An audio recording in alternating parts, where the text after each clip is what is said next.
Hello' everyone, আসসালামু আলাইকুম। আশা কৰিছোঁ আপোনালোক সকলো ভালে আছে। যোৱাকালি অৰ্থাৎ 22 মে' তাৰিখে আমাৰ ডিব্ৰুগড়ৰ পৰা পবিত্ৰ মক্কা শ্বৰীফলৈ যাত্ৰা আৰম্ভ কৰিছে। এইবাৰ মক্কা শ্বৰীফলৈ আমাৰ বৰবাও গৈছে।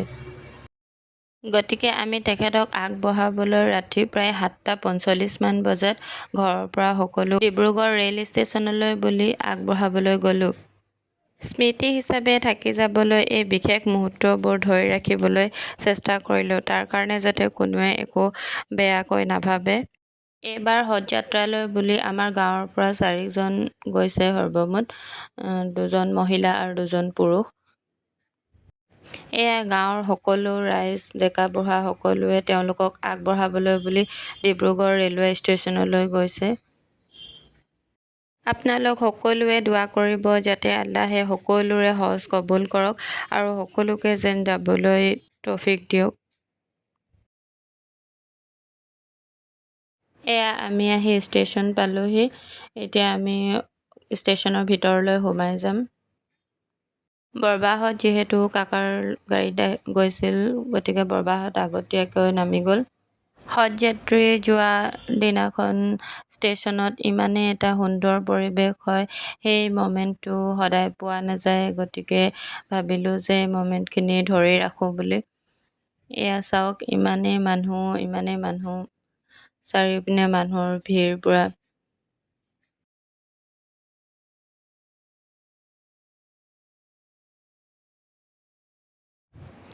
এয়া চাওক, সকলো পিনে অকল মানুহ। এতিয়া এয়া আমাৰ বৰবাক ইয়াতে গামোচা পিন্ধালে। বাকী হাজীসকলকো তেনেকৈ গামোচা পিন্ধোৱা হ'ল। এয়া হৈছে বৰবা আমাৰ, সকলোৱে মুচাফা কৰিছে। এই সময়খিনিত বহুত বেছি আৱেগিক হৈ যায় সকলোৱে মানে নিজৰ চকু পানী ধৰি ৰাখিব নোৱাৰে, গতিকে বহুত দুখ লাগে। এয়া বৰবাক আগলৈ লৈ যোৱা হৈছে, যাতে মানে ট্ৰেইনত বহিবলৈ লৈ গৈছে। আমি সকলোৱে বৰবাৰ লগে লগে আমিও গৈ আছোঁ আগবাঢ়ি। এয়া চাওক, খোজ কাঢ়িবলৈ সুবিধা পোৱা নাই, ইমান বেছি মানুহৰ ভিৰ হৈছে। বৰবাহঁতৰ ট্ৰেইন 8:55ত আছিলে। প্ৰায় 9টামান বজাত ট্ৰেইন এৰিলে। তেওঁলোকে ডিব্ৰুগড়ৰ পৰা গুৱাহাটীত নামিব আৰু গুৱাহাটীৰ পৰা 25 তাৰিখে ফ্লাইট আছে। গুৱাহাটীলৈ আগবঢ়াবলৈ যোৱা সকলো ট্ৰেইনত উঠিলে আৰু এতিয়া ইয়াতে সমূহীয়া দোৱা হ'ল।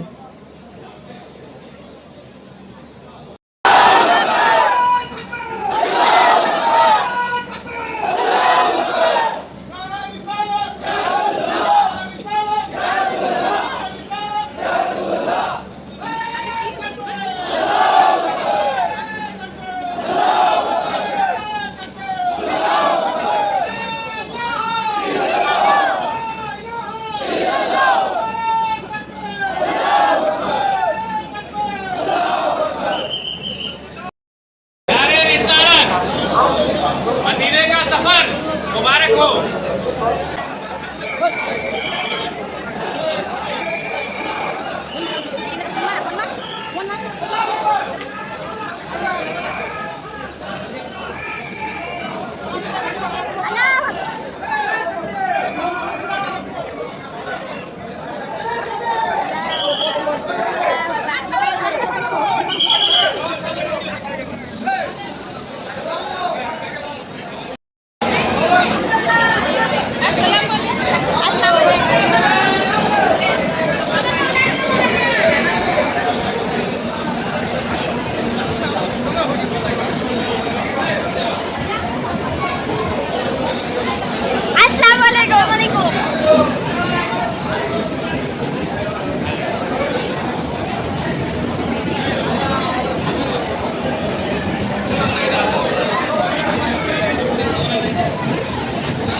আপোনালোকৰ পৰিয়ালৰ বাৰু এইবাৰ কোনোবা হজলৈ যাত্ৰা কৰিছে নেকি? যদিহে কৰিছে কমেণ্ট কৰি জনাব।